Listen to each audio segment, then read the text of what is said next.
Let's just wait for a few more people to come on.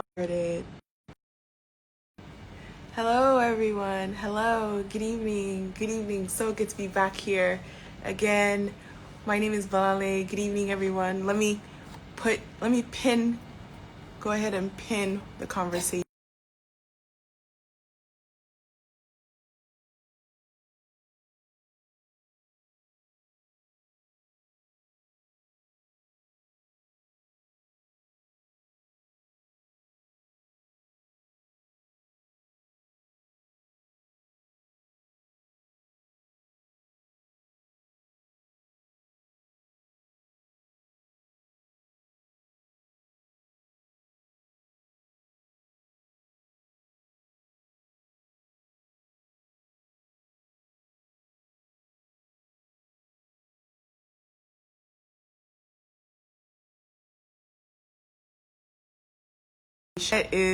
I know I'm not the only person who's had really bad internet in this season.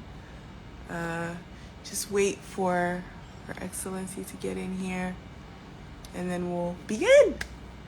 See, all right, she's not here. Well, my name is Bolanle and I've been the host of the Gender Justice series. And if you are just joining us, welcome. We have been doing interviews with first ladies across the geopolitical zones in Nigeria, and we've been talking about gender justice and what that means. And I'm very excited because we're wrapping up, and we've been able to talk to first ladies across all the 6 geopolitical zones. Talking to them about how, in so many ways, they've been speaking to the issue of gender justice and also gender-based violence as well. And today we're going to be having an interview with the First Lady of Taraba State, Her Excellency Darius Ishaku. And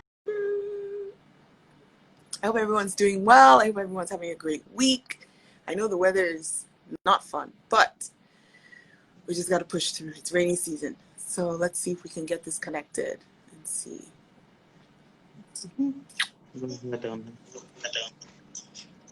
Okay. I think we're Hello. almost there. Hello, good evening, Ma. How are you? I'm fine, thank you. I cannot see you, but you have not shown up. It still says connecting on my end. Yeah, it's been very difficult to connect. Oh, I'm so sorry. I know the internet has been so poor because of just... I'm going to go ahead and I'm going to cancel the connection and I'm going to try again, Ma. Okay. Okay. We're going to cancel that and I'm going to try again because I wasn't able to see her. Let's try this one more time. We'll keep trying until we get it. Fingers crossed. Good connection, good connection, good connection, good connection.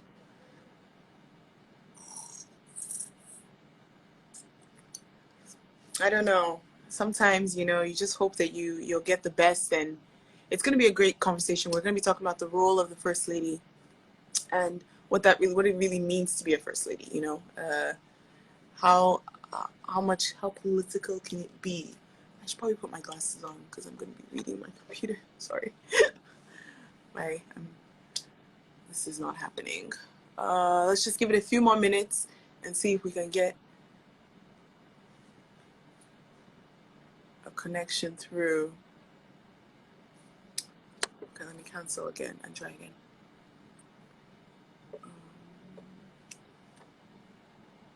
So we're just waiting to get this connection through and we shall begin.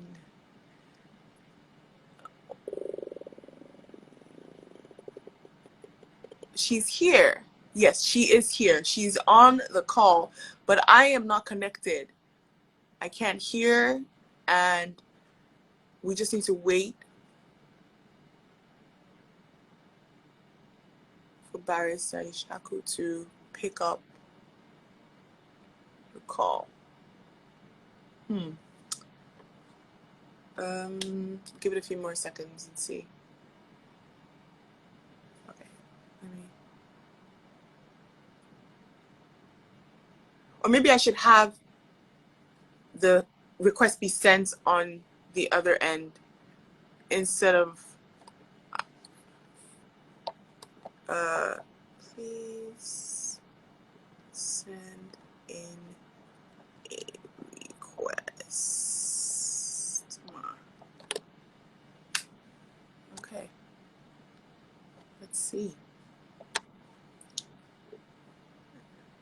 For anyone that's just joining us, welcome. We're having an interview with the First Lady of Taraba State. And we're just trying to get that connection through. And, oh, wonderful. Good evening, Ma. Good evening. We made it happen. Technology did not defy this conversation.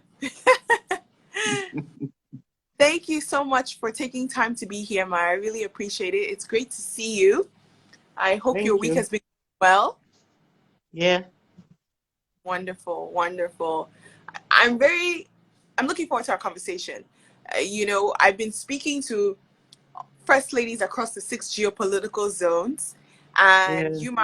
you're my last interview, and I'm very thankful that you made time to sit down and talk to us. And we appreciate the fact that technology will allow us to do this. And this is Enough Mm-hmm. is Enough's Nigeria's gender justice series. We've been talking about different things. We've talked about gender-based violence. We've talked about, the role of what it means to be a mother. And in these times, we've also talked a lot about how the COVID times has really affected Mm. and the results that it's played in the rise in gender-based violence. But today we're going Mm. to be having a really wide conversation talking about the role of the First Lady. And Yuma, you're not a veteran in this. This is something that you have done and you're doing it. And I want to find out, before we even get to that, I want to talk a little bit about your childhood growing up. You're not just a first lady, you're a barrister. And I know you went to Ahmadu Bello University. So tell us a little bit about your childhood and what that experience was like, growing up and stuff.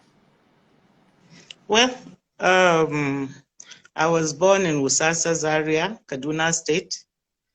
Attended school, my first school, that's primary school in St. Bartholomew's School, Wusasa Zaria, before going to Gindri School in the Plateaus, after which I went to Ahmadu Bello University.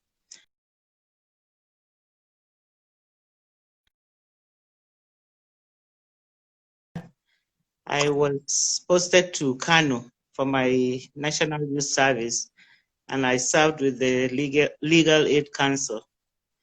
From there, I started work in a private legal office, private legal practitioner's office in Makodi, before moving to Kaduna Ministry of Justice, where I was employed as a senior state counsel. I rose through the rank to become the Director of Public Prosecutions, which I held for some years before being made the Solicitor General of Kaduna State and Permanent Secretary of Ministry of Justice. Right. From there, I was a pioneering staff of the ECOWAS, that's the Economic Community of West African States, and as a Chief Registrar of the Judiciary. After my stint there, I opened a school in memory of my mother and became a proprietress for some few years. I don't know if it was up to a year before my husband joined politics, and here we are today. And now you're in this position where, in so many ways, you've kind of had to set aside your career as a lawyer, but you are in a very powerful position. But we always like to put a disclaimer that the role of the First Lady is not an elected one. But I want to find out from you, in just generally, what role do you think the First Lady can play, or should the First Lady play when it comes to governance? Well, since we don't have a constitutional rule, there's nothing that backs up our roles in governance. So we are supportive. Whatever role we play is supportive. Right. So we align ourselves to whatever our husbands are doing and try to give meaning, because we are generally with the people more than he is. Mm-hmm. Sometimes we even hear more from the people than he does. Right. Several things, he goes to achieve the big things. We try to achieve the little things that matter, especially to the society. So as the role is not, well, we prefer to call ourselves governors' wives, not first ladies. So I was a bit, when you said first lady of Taraba, it is governor's wife. And we have Governor's Wives Forum. We have Northern Governors Wives Forum. All those are supportive. And then we are, like, personally, I was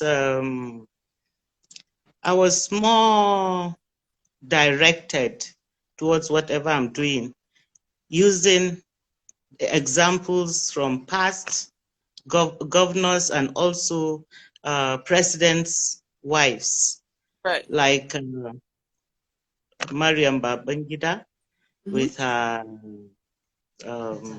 Better Life program, Mm-hmm.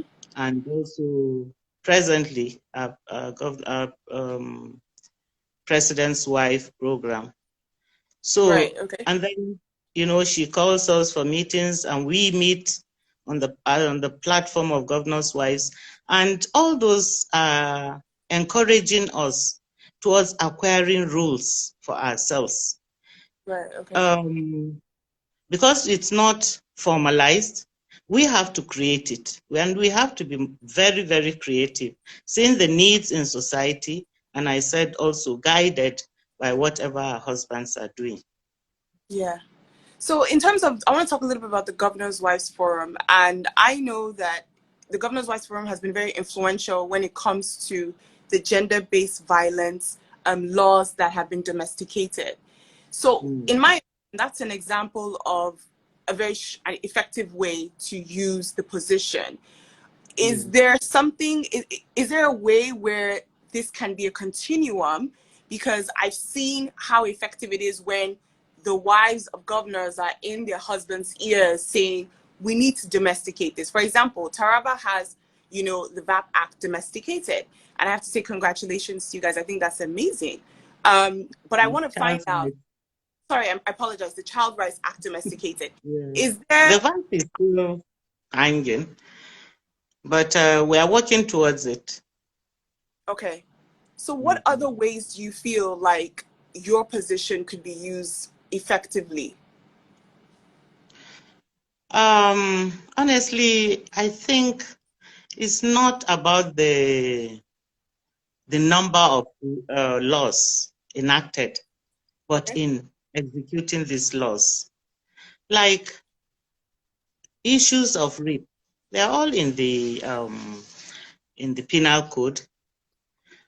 If we have sustained prosecution and enforcement of these laws, they will go a long way to assist us.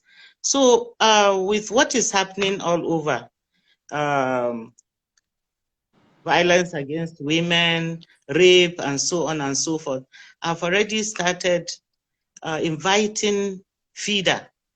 FIDA, is the International Federation of Women Lawyers. So Yes.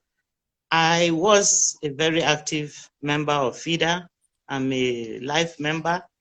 So I want to, through FIDA, see what we can do to move it, to make sure that it's not just about arresting people, but it's about prosecuting to the end.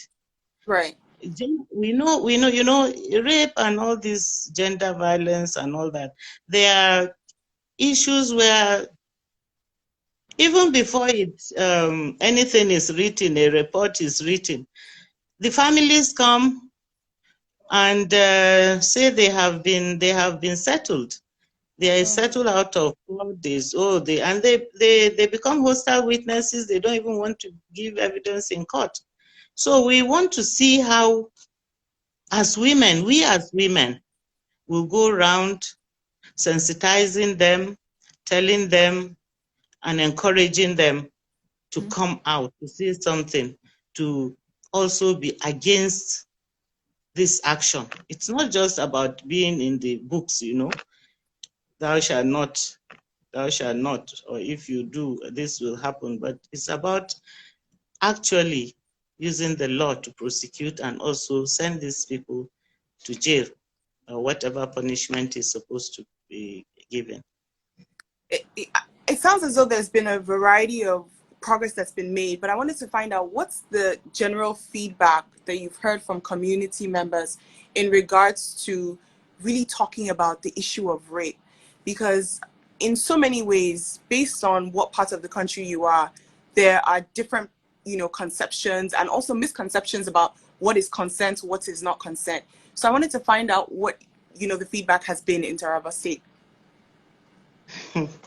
It's very interesting. Yesterday I had a meeting, training session actually, because we are trying to veer into sheltering of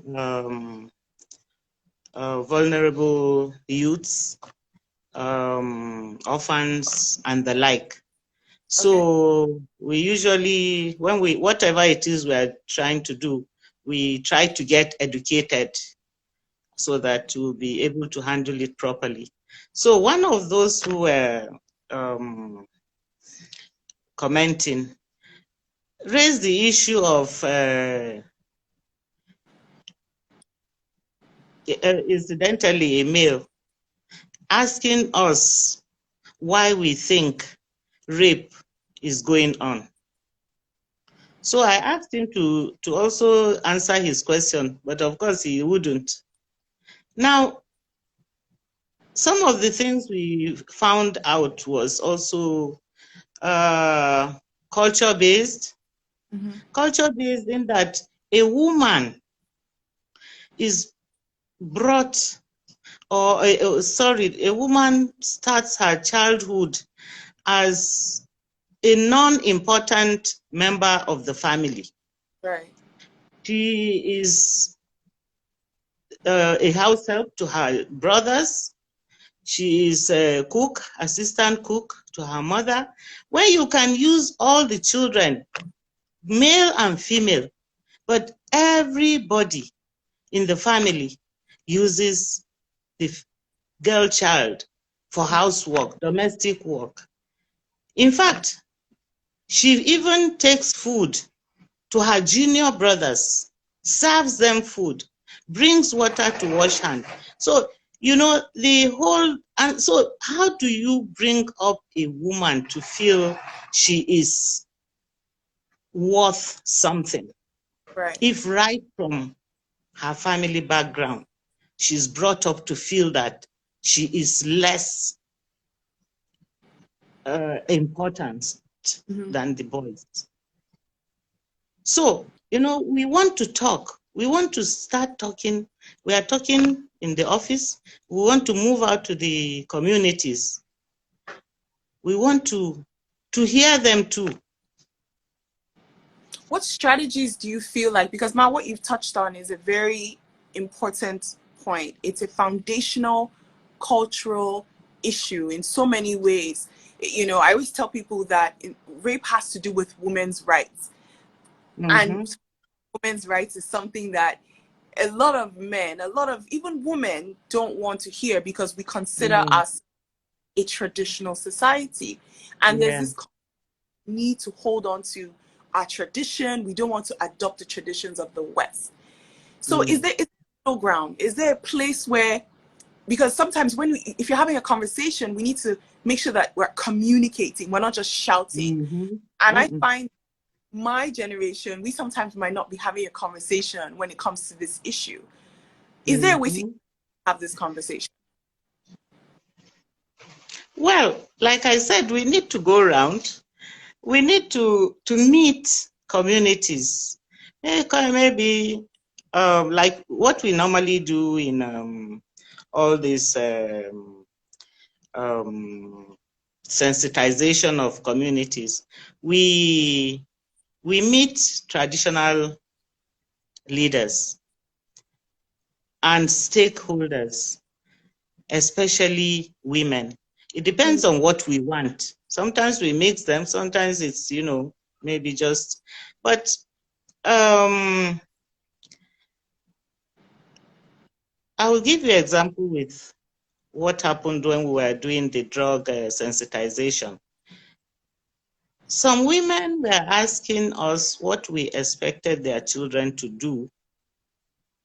They go to school, they come back, the government doesn't give them jobs. So what do we expect the children to do? So I had to ask her whether taking drugs is the answer to lack of employment opportunities. Right.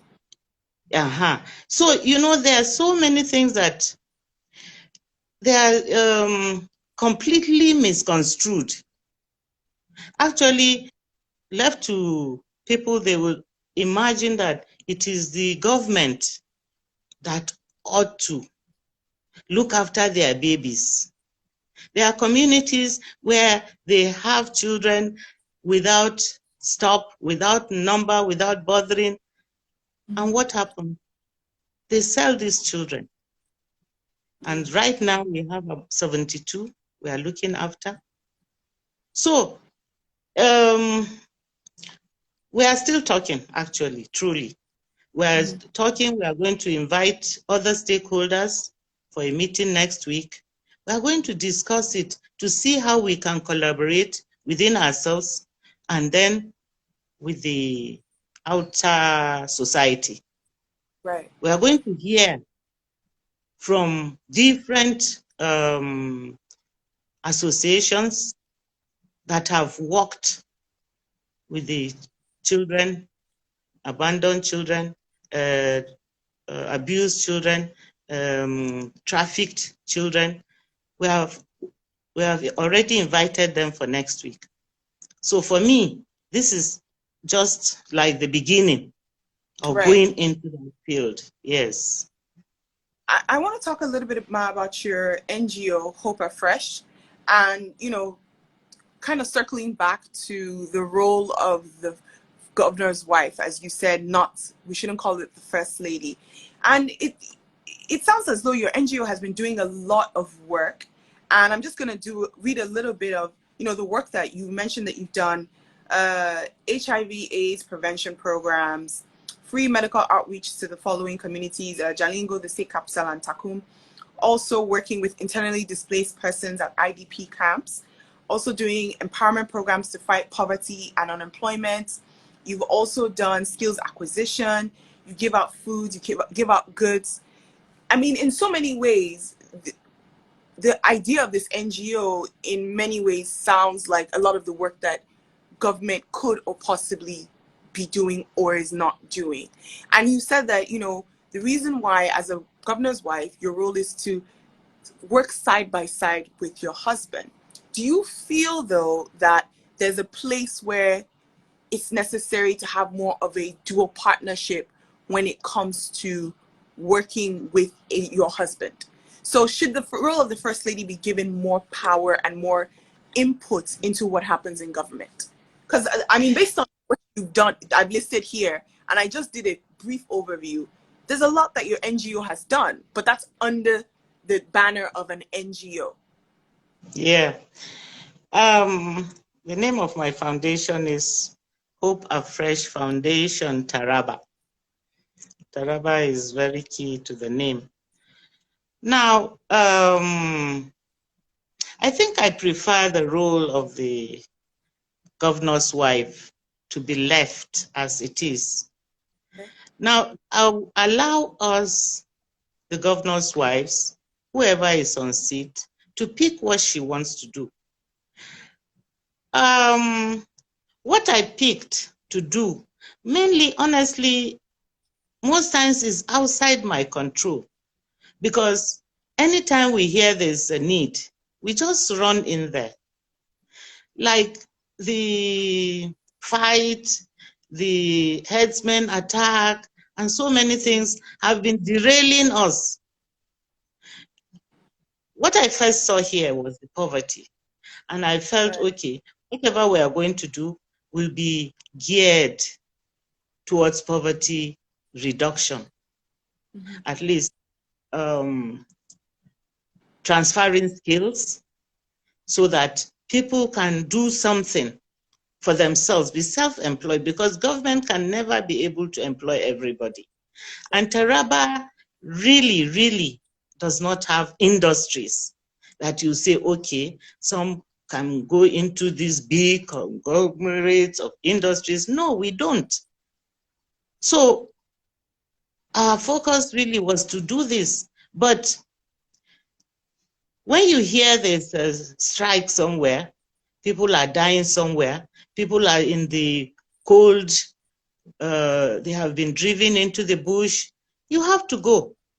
So usually I send the medical teams. Sometimes our action can be faster than government because I don't have a council where a memo where go through a memo where I will deal with. So usually I try to go in there, and then the government can at its own time join. Right. Now I prefer doing it alone. I don't think it will be good to be annexed to government. I have a very good team. I have an office which I go to practically every day, especially if I'm in town. I still do it as a civil servant. My staff, they know, they begged me not to keep them till late this second term. We work sometimes till 8, 9 in the night. So we, but because it's flexible for us, so we do it the way we can. Right. I have a project manager. Go ahead, ma. I have my press secretary. I have the protocol admin staff and so on. Then on the other hand, I have my ICT unit. Okay. I also have the my Hope Health Center. Right. To handle the drug abuse victims. So you have that's working with you. So I guess my question now is, in so many ways, it's a catch-20, right? We understand that the role of the first lady, the governor's wife, is not an elected position, but do you believe governor's wives should be held accountable to what they do with their position? Should we have expectations from their office, quote and unquote?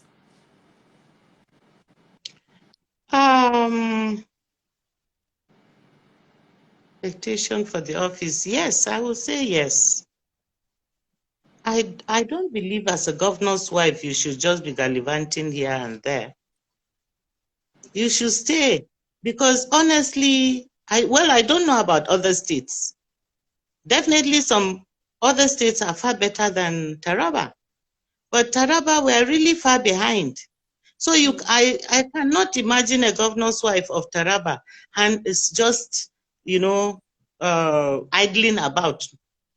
I don't think she can do that.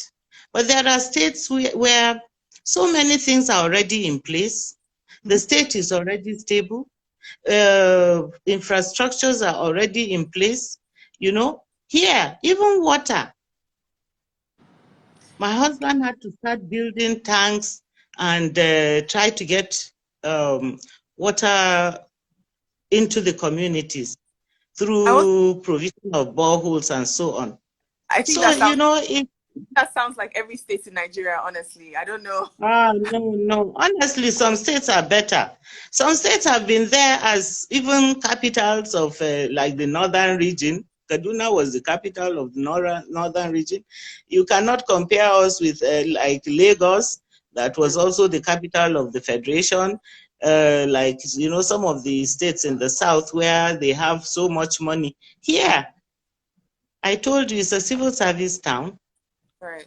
We have 16 local government areas, and what we derive, what is sent as federation from the federation account is based on the local government. Mm. So local government here so what, and Taraba, if you have seen it, it's big, very big in land mass and also population. Mm. But because most of the rocks, mountains, so who has even counted them? So what we get is very, very, very small compared to other people. So you're saying that there's... I still maintain many are far ahead of us. I mean, I've never been, so I cannot, Please come. or not. No, then I'm inviting you. I love to, honestly, I'm a huge fan Yeah. of Nigeria, and I want to actually talk a little bit about the IDP camps, because I know that you've also done a lot of work at the IDP camps. I wanted to find out, during the period, especially now that we're in a pandemic and COVID is very real, is a social distance in an IDP camp? What? Come again? It was breaking. I said, is there such a thing as social distancing in an IDP camp? Is it possible How to? can there be? How can there be? How can there be? Even amongst the people living in the township, what kind of social distancing do you expect? When people live in face me, I face you, how do you expect them to keep distance? Then in IDP camps, most of them are staying in schools, in classrooms. Right. And then the classrooms are still being used. It's not as if they are abandoned for the IDPs. No. So when you go there, honestly, it's a very, very sorry sight you meet. Yeah. And some of the children, when we first came, they were all staying outside.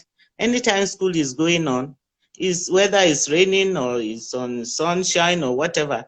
So what we did was to talk to the Ministry of Education if we could provide uniforms. We asked what we could do to enable the children in any IDP camp join the school, So they allowed us.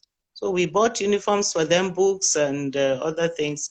And so at least, instead of staying outside while school is going on they will stay inside with the students. Yeah. So there's no distancing anywhere, honestly. So then how in a situation like that, how is it possible to ensure that the numbers remain low and people are still in some way healthy? How does the government deal with something like that? Because we've talked about this even in Lagos State. People brought this up. They talked a little bit about the fact that a lot of times Lagos is overpopulated. When you're in a bus, how can you ask a driver to not collect the amount of passengers he should when he has to make it? Well, I think in Taraba, God is really intervening on our behalf, because so far we have very minimum situations to deal with.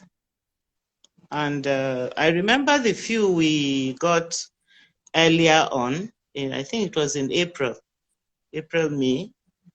Some people some of the returning Almajiris, they belong to Taraba, right? Okay, they are not just from anywhere. They were our children here. So when they came and they were tested, we found some to have had to be positive. So the doctor told me that, probably it was undernourishment, and then the journey to Taraba. So they were a bit famished, they were weak, and of course a little bit of malaria here and there. So after some very good feeding, and after a week, they were tested again, and I think all of them tested negative. So they were all taken home. So far, honestly, I think we've had the least attack here in the state, for which we are truly grateful. But we have our hospitals and care ready, always becoming Just in waiting. case there's an Yeah, outbreak. Yeah. yes, just in case, yes. Anything can trigger it. You know, Mm-hmm. because in my conversations with all the different governors' wives, I've spoken a little bit about the issues that are particular to the state, and Mm. I've been able to see that you're very, very blunt about the situation that Taraba state is in, and the reality of the fact that Taraba is behind. It's a civil service. It's a civil service state, and you have a lot of issues that you're dealing with. Now, for Mm. someone like lives in the South, in so many ways, we always see anywhere that is, Abuja and beyond as other. Mm. Mm. And there seems to be a huge disconnect between what is happening here in the South and Mm. upward, and almost as though Yeah, we're two different Nigerias. And then also exactly. the fact that there's education issues, there's cultural issues, there's religious issues. Mm. You feel like a state like Taraba can catch up? Is there what will it take for Taraba to catch up to other states? What do you mean catch up? You said that you're behind. You said that you're behind Yeah, on some. behind in infrastructure, in roads, well, it will take real hard work. We can we can only catch up if the rest are waiting for us to catch up. It's true. No, What do you mean catch up? I would imagine that others are still moving. And yes. if others are moving, for us to catch up will really be an impossible task, unless they are waiting for us to catch up. Nobody's waiting at all. No one. Thank you. Now you are talking. Nobody is waiting for anybody. At least maybe So, be a. Go ahead, my. what we have, what my husband has started, he started by opening up the airport. So we started with a flight a week, then now is 6 day a week. At least investors can come into Taraba easily, do whatever they will do and go. Before you get to Taraba, I mean, 10, 14 hours, depending on where you are coming from. So which investor will come? No one. No one is Uh-huh. coming. Yeah. Yes. And so it's a real tough job. And then sometimes after inviting these investors, some have come in, but because of the crisis all over the place, they have disappeared. They are waiting for the crisis to stop, which they keep going and coming, going and coming. So it's a bit of a challenge. No matter the good intention of the governor, it's very, very good. It's not going to be an easy task. But right now, at least, he's trying to provide roads. This is the capital. Jalingo is the capital. So he's trying to widen up the road so that when you are coming into the state, the state capital, you know that you are coming into a state capital, not one of the villages in the country, in the state. At least that is something. Your honest quite refreshing, I have to say. I think it's good to be aware of what is really on ground. But I want to find out in terms of the people of Taraba, are they, because sometimes, you get a little bit of pushback from progress. Are the people interested in becoming more modern, or is there a huge emphasis on, well, okay, we're comfortable, this is how our state is? Modern? You are talking Developed. about modern? Well, it Modern. depends on your own definition. What do Well, you mean by modern? what is the definition of modern for people of Taraba? Let me start. No, what do you expect us to have as a definition? You can't just say what do you expect us to have as a definition so that we can be guided and our discussion can follow that way. No, Of no. course, everybody, everybody likes good things. Who doesn't want to open her tap or his tap to see running water? Right. Uh-huh. Who doesn't want to have light? You touch something and then the light comes on. Who doesn't want to have an airport just outside his, once you have the money, of course. Who doesn't want good things? People do. People do. So Taraba, of course, everybody wants good things.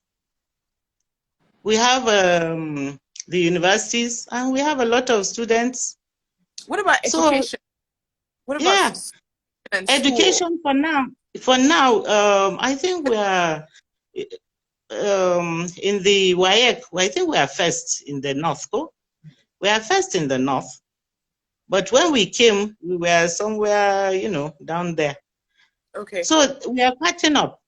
Hospitals are being renovated. My husband is renovating hospitals. So everything he does, he tries to, one in the north, one in the central, one in the south. So because the challenges are just honestly enormous. So the little resources, one here, one there, then whatever is coming up, another. The reason why I actually brought up education was also because of what you mentioned earlier about the Amajuris. And, trying to, in many ways, is that a situation that can be solved? I mean, I understand that it's for someone like myself who is based in the South, it's a concept that I struggle understanding, but how can governments really begin to find a way to dissipate that situation so that there can be progress? Because I think fundamentally education is a huge reason why there is such a slow growth. Well, I don't think we should credit government with even that. Okay. What is the concept of Almajiri? Almajiri, they are supposed to be like disciples. They are supposed to be on expedition of learning the Quran. So they are supposed to be under specific imams. So, but what you may wish to find out is why the need to move from their domain to other.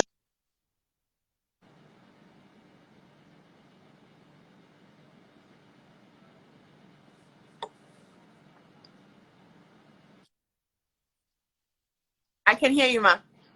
Okay. So, that's the only thing why they have to move from one place to the next. But it is for the purpose of learning. So if there's that need, my advice to government is to set up like a register. The malams of every town will register, and whatever, since they are supposed to be students, they should register these students, and from where the parents of the children must also be registered, because at the end of the day, you find that they cannot even go home. So I was very pleased to hear that the Almajiris from Jalingo came back to Jalingo. I was surprised because some of them will not even know, will not remember where they went, their homes after so long a stay outside their homes. So if we can get these teachers to keep registers and to keep whatever students they have within the state or within the township, don't export them somewhere. Yeah, that I think it will help a lot.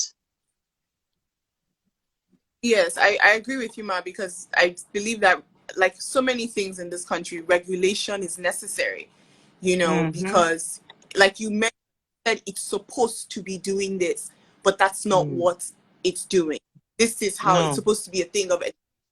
And now, it's now when we think of the concept of an algae, we just think of a poor child that's begging, and those are Yes, two different. begging on the street, but it's Yes. not. It's not supposed to be that.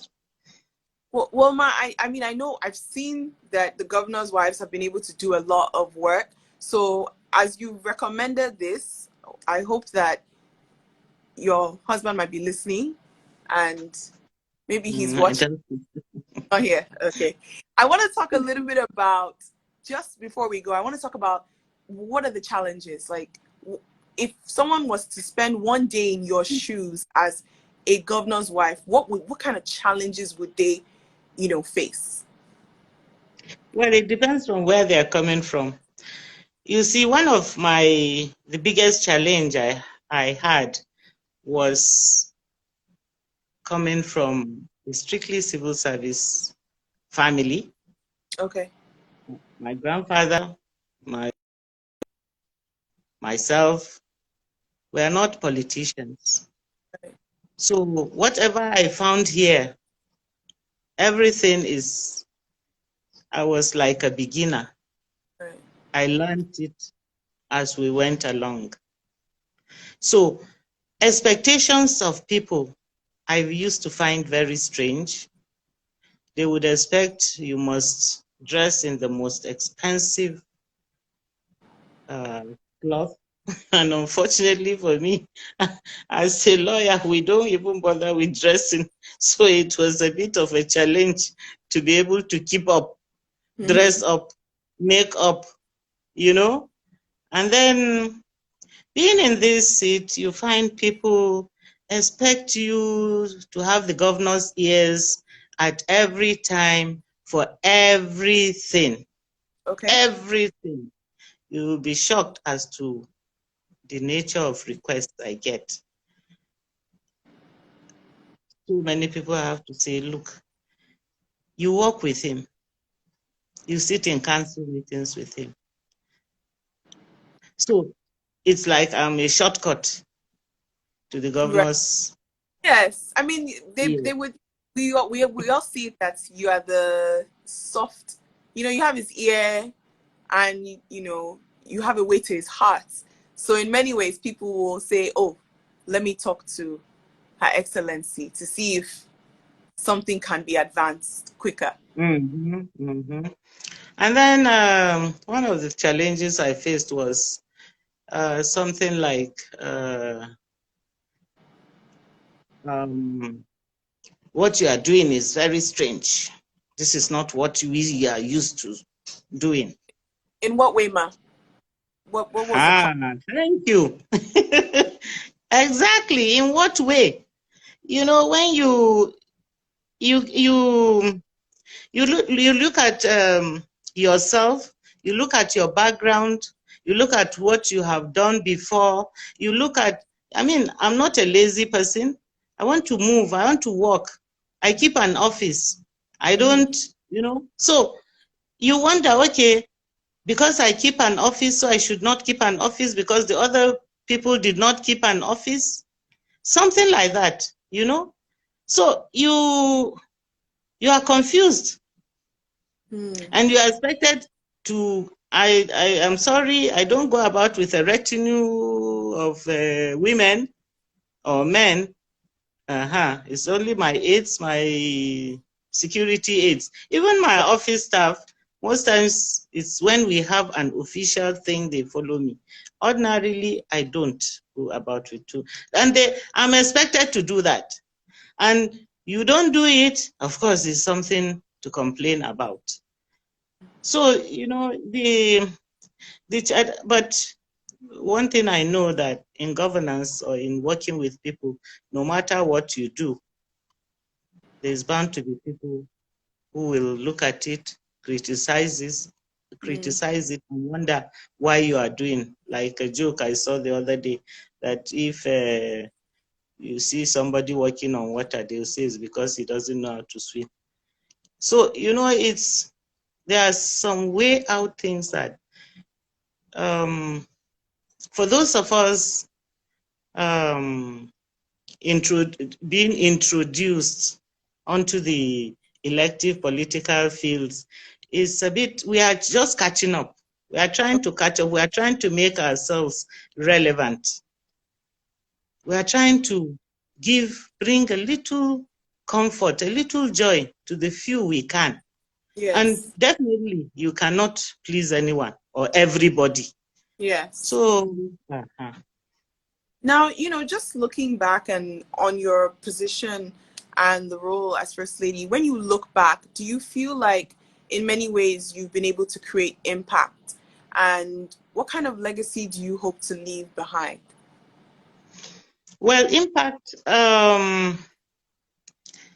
yes, we were able to, my team and I, we have been able to, at least through the health center, we go there once in a week, meet with the clients, the psychologists, the doctors and nurses, and those people who are there once in a month, something like that. And when you hear testimonies from the clients themselves, young boys that were disrupted because of drugs, they couldn't continue their school, they are now going back to school. In fact, there was a man that came out to tell us he had twins, and both of them were into drugs. And it was so heartbreaking. So, and he was telling us and thanking the staff of the health center about what they did to his children to enable them go back to school. Now, one of the major things too that I would want to say was about a group of people. They are Ndola. They are into the mountains. They live in the mountains. Yeah. They are spread in 5 local governments, right. But somehow they were completely cut off from society, completely. Yeah. There was no road even leading to their place. So when the leader, they zoned themselves into 6 zones, and the leader came to my office, showed me the video. You only get there during the dry season because there are rivers to cross, and the vehicle will take you to a certain point. Then you trek for some days or whatever. Then if you are lucky, you have machine, you continue. It's honestly it's something to see. Right. And but today they are a development area. His Excellency was able to create them into a development area. And what they are today, even me, I'm shocked. People, I used to tell them, look, we sent traditional birth attendants to train, and even the men, we trained over 80 men and women. That's traditional birth attendants, because they used to die thinking that if they came down the mountains, they will get a hospital to give birth, and they will die on the road. So that was one of the first things we did for them. But now, you go there, you see schools, you see hospital, you see police station, you see. When we went there, as we were coming down the mountain around 9 in the night, we saw the young children, they were still lined on the road waving, and I said, why are they not in bed? I was told that was the first time they were seeing vehicles. So they wanted to see our coming back. You can imagine. It's such a rich and, diverse country, honestly. It is. That's a place for tourism. I would. Of course. Yeah. A group of people are living a completely different type of experience, in 20, Mm-hmm. and I feel like Yeah. there's a lot. A lot of times we feel like there's only one way to do something, but even that, I'm just smiling thinking about it. And, a story can be done about it, a Mm. document, anything, just so people are like, so we don't have to travel all the way to Kenya to experience something. Mm. We have it right here. Mm. No, Taraba is a place to come to. Once With them, where the mountains are there. There are places where I've been. When you are in a vehicle and you look sideways, all you see is, in fact, you won't see the end of the bottom pit. that's Yeah. amazing. And there are so many, like, yes, I went to this place. It's not the only place unreached. There are so many. It's just that I'm too, overstretched and I cannot keep going here, there, and so many places. And So then I they know honored me with a title, Na Dollar. mother of the people. I can see someone commenting that, and I know there's also that It's issue of cutting. people of freedom. Ma, can you hear me? Can you hear me? Now, yes. Yes, I can Okay. now. I just wanted to say that thank you so much for taking time to converse with me, and Uh-oh. just uh, I want to end it before it cuts and I cannot save it. But I just was saying thank you very much, Ma, for taking time to sit down and talk to me. I enjoyed it too. Thank you very much for wanting to know about Taraba. We'll Ma. expect a visit. Please, I'm expecting my invitation once the lockdown is over. And this is your invitation, loud and clear. Thank you, Ma. We'll Thank see you you. soon. Thank you so much. Thank All right. you. Have a good night. Bye-bye. That was a very inciting and enlightening conversation. Nigeria is such a big and beautiful country, and there's so many places that, for a lot of us who are stuck in this Lagos South thing, we don't really think much about. And I feel like we were also able to, talk about what it really means to be a first lady. I have to say thank you to all the first ladies that took time to converse and talk to me about different issues that are really affecting their states, and also the work that they're doing. The Governor's Wives Forum, they've done tremendous work when it comes to advancing issues around gender-based violence, and we have to say kudos to them. And thank you so much for being here with me. We might not be done. Hopefully, we might be able to bring some more interviews. And I have to say thank you to Enough is Enough Nigeria for giving me this opportunity and also just making all of this happen. Thank you to Yemi and the whole team. And yeah, my name is Bolanle, and I'll see you guys later.